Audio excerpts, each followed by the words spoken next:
Komisi Pemberantasan Korupsi menemukan sejumlah uang di ruangan kerja Menteri Agama dalam penggeledahan terkait dugaan jual beli jabatan. Temuan ini mendorong dugaan adanya keterlibatan pihak lain di Kementerian Agama dalam kasus yang telah menjerat Ketua Umum P3 Roma Hurmuzi. Akankah Menteri Agama terbukti terlibat? Lalu siapa yang akan menyusul Romi terjerat kasus rasuah jual beli jabatan Kementerian Agama? Kita akan bahasnya dengan narasumber yang sudah hadir di studio. Ada Firdaus Ilyas, peneliti ICW, kemudian dari luar studio kita sudah bergabung dengan Mas Tuki, Kabiro Humas Kementerian Agama, dan juga ada Ahmad Baidowi, Wasekjen P3, dan nanti kita juga akan terhubung dengan Febri Diansyah, juru bicara KPK. Saya ingin langsung ke Pak Mas Tuki terlebih dahulu. Pak Mas Tuki, sudah diamankan dari laci ruang kerja Menteri Agama ada uang total 180 juta rupiah dan juga 30.000 US dollar. Kalau dirupiahkan total ada 600 juta rupiah. Uang tersebut menurut Menteri Agama untuk apa dan dari mana? Ya, nanti akan ada klarifikasi tentunya setelah ada pemanggilan dari KPK dan Pak Menteri. Sampai sekarang kan belum ada pemanggilan, jadi kita hormati dan nanti pada saatnya beliau akan langsung lakukan klarifikasi. Menurut dari Menteri Agama Lukman Hakim Saifuddin sendiri, sudah memberitahu itu uang untuk apa, dari mana asalnya? Tidak, karena beliau tadi menghormati proses yang akan dilakukan. Karena itu beliau nanti akan menjelaskan secara lebih detail pada saat beliau harus melakukan klarifikasi di hadapan KPK. Saya kira ini langkah yang paling bijak, di mana proses ini biar tetap berjalan.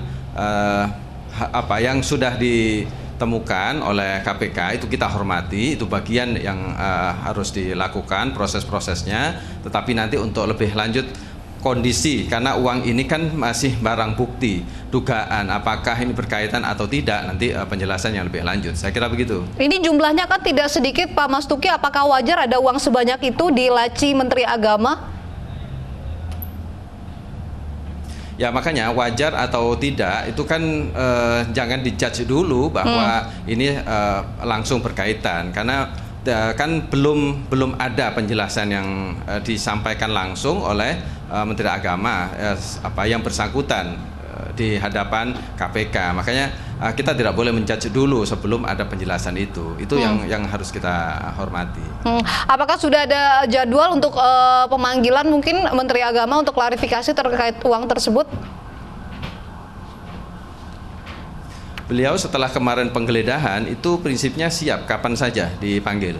Ya tentu kan ada mekanismenya, berapa hari, mungkin ada 1 atau 3 hari masih ada kemungkinan untuk lakukan pemanggilan. Tapi beliau kapan saja siap untuk hadir dan menjelaskan lebih rinci kondisi pasca penggeledahan di ruang Kementerian Agama, karena ini ada 3 lokasi, yaitu di ruang Menteri Agama sendiri, kemudian ada ruang Sekjen dan Kepala Biro Kepegawaian. Baik, Pak Mas Tuki, sebenarnya seperti apa prosedur untuk seleksi pejabat di lingkup Kementerian Agama? Siapa saja yang mempunyai kewenangan begitu untuk menentukan pejabat yang bisa terpilih begitu?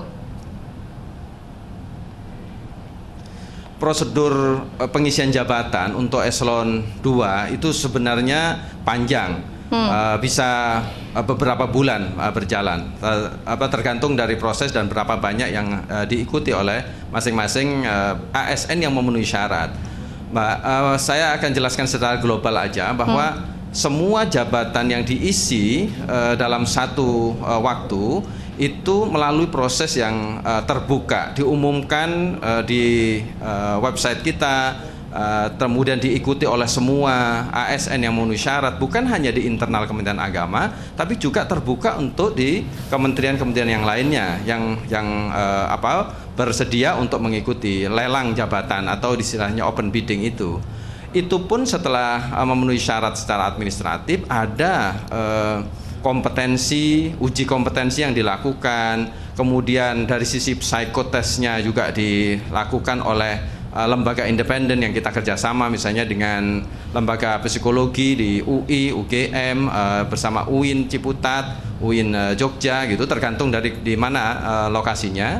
itu pun setelah itu ada untuk melihat sejauh mana kapabilitas seseorang leadership calon ini itu dilakukan melalui pansel. Nah, pansel inilah yang nanti ada proses wawancara untuk mengetahui secara tepat kapasitas dan juga kemampuan dari calon yang mengikuti. Perlu tanda tangan Menteri Agama untuk persetujuan hasil seleksi? Iya, setelah selesai di pansel itu ada 3 calon. Perlu saya tegaskan di sini bahwa 3 calon itu posisinya itu semua memenuhi syarat, bukan tidak memenuhi syarat. Karena melalui pansel tadi itu mungkin dari 10 orang bisa 15 orang diskualifikasi, kemudian 3 ini yang dianggap memenuhi paling memenuhi kriteria yang ada di dalam penilaian. Inilah yang kemudian disampaikan kepada Menteri Agama. Posisi Menteri Agama untuk memilih 3 adalah sebagai kewenangan pejabat pegawai penanggung jawab kepegawaian di pusat, yaitu Menteri Agama untuk eselon 2. Jadi 3-3-nya ini yang memenuhi syarat semua, bukan tidak memenuhi syarat. Siapa yang dipilih dari 3 karena itu bukan ranking, itu kewenangan sepenuhnya kepada pejabat penanggung jawab kepegawaian. Itu selevel menterikah yang menentukan atau selevel sekjen atau kepala biro yang menentukan siapa yang terpilih?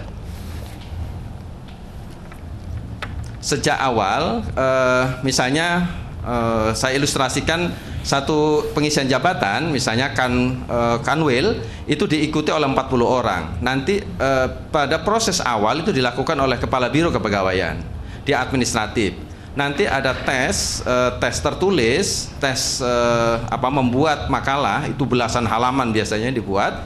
Itu mana yang masuk, mana yang tidak, nanti diskualifikasi, prakualifikasinya. Setelah itu masih ada di Sekretariat Jenderal. Sampai pada pansel pun itu Sekretariat Jenderal yang membentuk timnya. Tim pansel itu ada dari internal Kementerian Agama, ada juga dari BKN, Badan Kepegawaian Nasional, ada juga kadang dari Menpan, tergantung dari komposisinya, dan juga dari akademisi. Jadi ini memang sangat independen, dan itulah yang kemudian menentukan siapa-siapa di antara calon-calon yang masuk pada saat pansel, yaitu wawancara, yang memenuhi syarat dari 3 yang akan diajukan kepada Menteri Agama. Barulah itu kemudian kewenangan di Menteri Agama. Baik, keputusan akhirnya di Menteri Agama berarti. Itu begitu. Baik, Pak Masuki tadi menjelaskan bahwa ini pemilihannya sangat independen, kemudian ada seleksinya cukup ketat, ada kriteria, seleksi administrasi, kemudian juga ke pansel. Lalu kenapa sampai ada jual beli jabatan di Kementerian Agama? Kami juga tidak mengetahui bagaimana proses itu kemudian disebut sebagai jual beli jabatan, karena dalam seluruh SOP dan ini diatur betul melalui peraturan pemerintah kemudian peraturan menteri, itu tidak ada celah yang memungkinkan untuk di luar sistem. Kalau di dalam sistem itu sampai pada tahap pansel memilih 3 di antara sekian banyak yang mendaftar, itu semua pastilah memenuhi syarat, karena kalau tidak pasti diskualifikasi di awal itu. Jadi kami menyatakan di sini jual beli jabatan ini yang di mana? Pastilah kalau ada itu di luar sistem yang normal dilakukan di dalam proses seleksi itu sendiri. Baik, Pak Masuki, saya ingin mengkonfirmasi apakah benar salah satu tersangka yaitu berinisial HRS sebenarnya ini tidak masuk begitu ke dalam 3 nama yang akan diusulkan kepada Menteri Agama sebagai Kepala Kantor Wilayah Kemenak Jawa Timur. Benarkah? Ya. Sepanjang yang kami ketahui dari proses, itu pasti pansel menetapkan 3 besar, itu pasti sudah disampaikan. Tapi ini berkaitan dengan materi hukum yang nanti akan didalami lebih lanjut oleh KPK.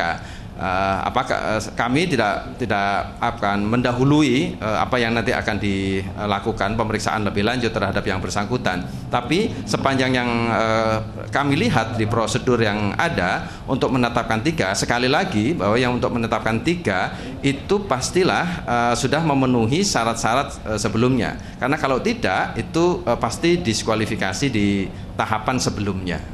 Pak Masuki, apakah Romahur Muzi pernah terlihat datang begitu ke kantor Kementerian Agama? Wah, yang bukan pegawai itu kami tidak tahu. Tidak tahu.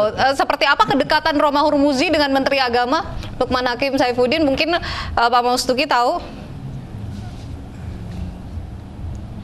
Ya kalau sama-sama dari partai kalau kedekatannya, tapi dalam persoalan ini kedekatan itu harus dijelaskan dalam proses apa. Karena sekali lagi itu bagian juga kenapa saya bisa menjelaskan itu, karena saya termasuk bagian yang melakukan proses yang berjenjang ini, dan itu prosesnya itu sangat-sangat ketat karena semua ASN yang memenuhi syarat yang itu dari eselon 3 masuk ke eselon 2 itu pastilah semua memenuhi kualifikasi. Jadi saya tidak melihat ada celah yang salah dalam proses dan juga prosedur yang dilakukan di Kementerian Agama, dan itu bukan hanya di Kementerian Agama ini juga di kementerian yang lainnya juga dilakukan hal yang sama prosesnya karena aturannya sama gitu. Pak Masuki tadi bilang Romi bukan pegawai begitu di Kementerian Agama, ini artinya tidak punya kewenangan secara langsung dalam pengisian jabatan di Kemenak.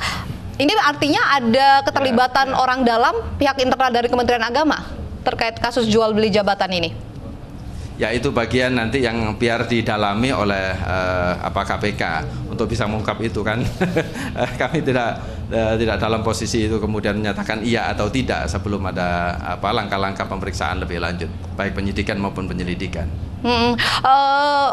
Wakil Ketua KPK Laude mengatakan bahwa terima banyak laporan Romahur Muzi terkait penyaluran jabatan di kantor wilayah Kemenak, bukan cuma di Jawa Timur. Ini artinya sudah praktik yang lama dong jual beli jabatan di Kementerian Agama. Sekali lagi istilah jual beli tampaknya memang agak menggelikan bagi kami. Dilihat dari sisi ini ya, proses yang kami lakukan. Ya biarlah nanti ini bagian yang tadi yang merupakan materi dari pemeriksaan lebih lanjut. Ya, kita tunggu saja biar tidak semuanya tidak serba tanggung kemudian menyatakan ini kemudian salah. Lebih bagus memang kita mengikuti proses yang berjalan dan sedang akan dilakukan oleh kawan-kawan kita di KPK. Baik, kita tahan dulu Pak Masuki. Saya ingin ke Mas Firdaus. Mas Firdaus, Anda melihat kasus jual beli jabatan begitu di kementerian, apakah ini hal yang baru atau sebenarnya ini sudah praktik yang lama begitu? Ya, kalau kita bicara jual beli jabatan, ada pameo lama, power tend to corrupt. Baik, Mas Firdaus silakan dilanjutkan tadi. Ini praktik lama atau praktik baru ini jual beli jabatan di kementerian? Ya, sebenarnya bukan cerita baru ya kalau ada orang melakukan jual beli jabatan, memperdagangkan pengaruh. Di awal saya katakan power tend to corrupt. Absolute power bisa corrupt absolutely. Nah, yang jadi persoalan kita sekarang misalnya orang yang melakukan korupsi itu tidak hanya orang yang punya power langsung, tetapi juga dipengaruhi atau ditandai oleh kedekatan orang-orang sekitarnya. Orang-orang sekitarnya itu bisa keluarga, bisa partai politik, bisa kawan dan segala macam. Nah, apa yang terjadi pada Kementerian Agama buat kami ini sesuatu yang mengagetkan tanda kutip, walaupun kami juga paham, kami sudah mendengar cerita ini cukup lama gitu, ada memperdagangkan jabatan segala macam gitu. Nah, cuma yang menarik adalah begini. Kementerian Agama sebagai sebuah kementerian yang kalau kita ingat dari awal reformasi lah sampai sekarang kan memang isu korupsinya begitu laten terjadi ya gitu. Kita ingat mungkin ada sudah dua, nyaris 3 sebenarnya. Dan mungkin saya tidak tahu apakah juga yang sekarang ini kan jadi cobaan yang terbesar juga buat Kementerian Agama. Pucuk tertingginya juga misalnya didera isu korupsi gitu. Nah, yang perlu kita lihat adalah apakah juga nanti dalam misalnya kasus untuk jual beli jabatan ini gitu ya, apakah juga ada pengaruh atau intervensi dari pihak luar di Kementerian Agama yang menentukan si A, si B. Saya ambil contoh misalnya untuk Kepala Kanwil di Jawa Timur. di teman-teman media dikatakan dia tidak lulus seleksi gitu, tidak, yang seharusnya tidak diajukan menjadi 3 nama tetapi kemudian muncul. Nah, pertanyaannya siapa yang mempengaruhi itu gitu. Nah, apakah juga proses mempengaruhi ini juga diketahui oleh Menteri Agama atau tidak? Karena kan dia mengesahkan dan yang mengangkat dan seterusnya. Nah, apakah di balik ini juga ada indikasi misalnya pemberian suap, gratifikasi dan seterusnya. Dan ini memang yang menjadi tugas KPK untuk membuktikan begitu. Jadi saya sih melihat ini sebuah tamparan betul dalam konteks bagaimana pemberantasan korupsi terutama di Kementerian Agama. Kemudian yang kedua melihat kira-kira siapa saja yang terlibat di sana. Kan tidak mungkin seorang politisi, ketum walaupun sama-sama dalam partai yang sama gitu ya, tapi dia tidak punya topoksi di sana untuk melakukan seleksi ataupun juga menentukan.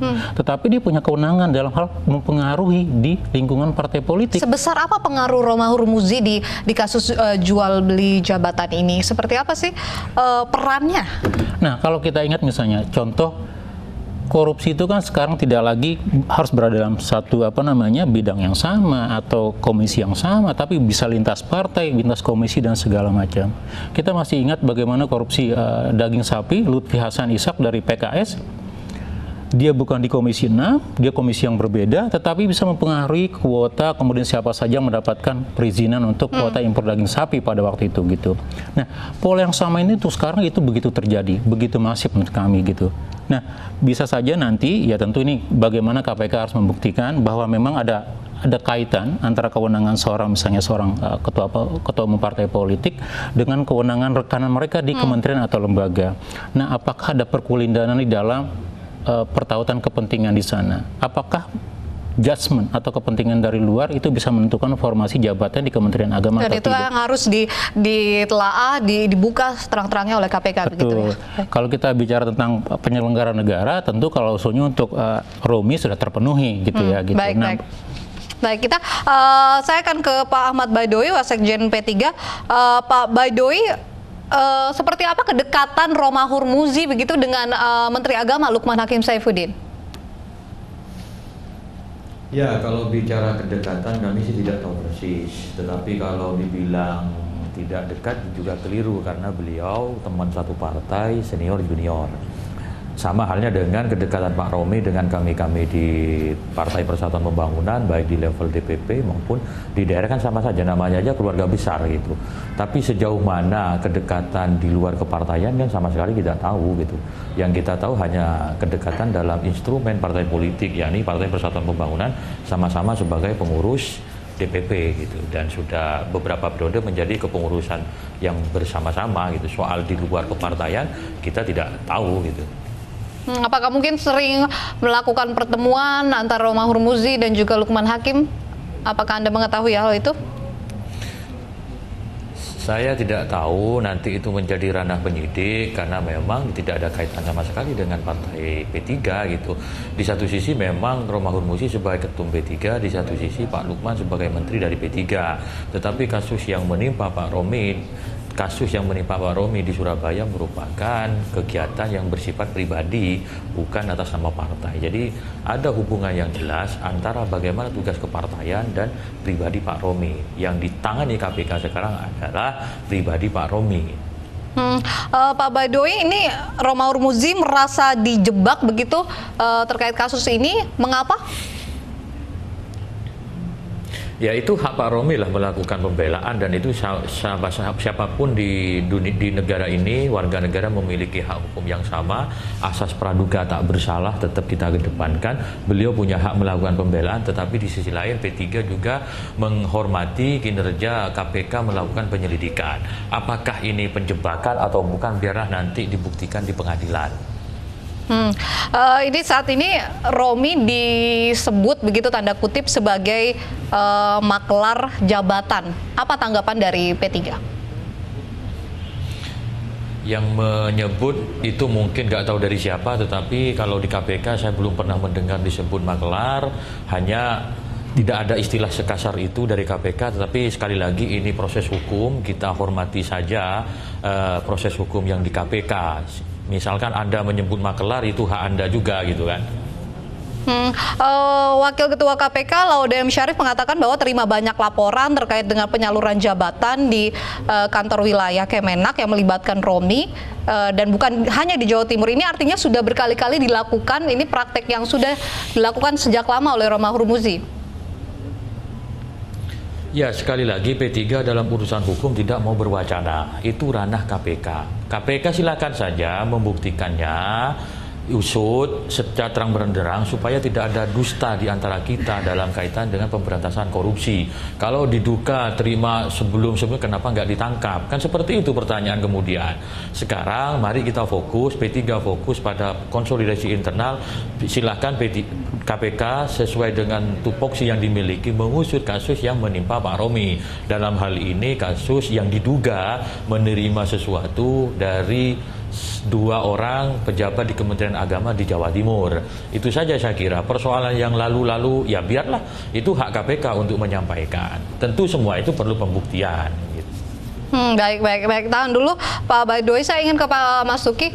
Pak Masuki, seperti apa komitmen dari Kementerian Agama ini untuk membantu KPK untuk mengungkap kasus ini? Ya. Sejak hari Sabtu kita melakukan konferensi pers, Menteri Agama secara tegas menyatakan bahwa ASN Kementerian Agama diminta untuk bisa membantu memberikan juga akses seluas-luasnya kepada KPK agar persoalan ini bisa cepat selesai, clear. Dan karena itu kami kemarin pada saat penggeledahan oleh KPK, kami dampingi, kami berikan keleluasaan kepada mereka untuk pada lingkupnya tertentu kita bantu. Bahkan beberapa dokumen-dokumen yang kemudian dikonfirmasi itu ada kami selalu, dan ini bukti bahwa kami sangat kooperatif, tidak menyembunyikan sesuatu, dan biarlah ini proses hukum yang memang harus dihadapi. Yang kedua, ketegasan Menteri Agama dalam hal ini langsung membuat statement, dan hari-hari ini akan kita keluarkan untuk 2 pejabat kita, Kanwil Jawa Timur itu untuk diberhentikan sementara. Saya kira ini sudah ketegasan yang kita sampaikan di 2 hal, kepentingan untuk proses yang lanjut, untuk proses hukumnya, dan pada saat yang sama kita juga, karena ini yang melibatkan ASN langsung, ya tanggung jawab kami Kementerian Agama juga pada ASN yang bersangkutan. Baik, terima kasih Pak Masuki, dan kami masih akan kembali usai jeda berikut, tetaplah di Special Report. Ya.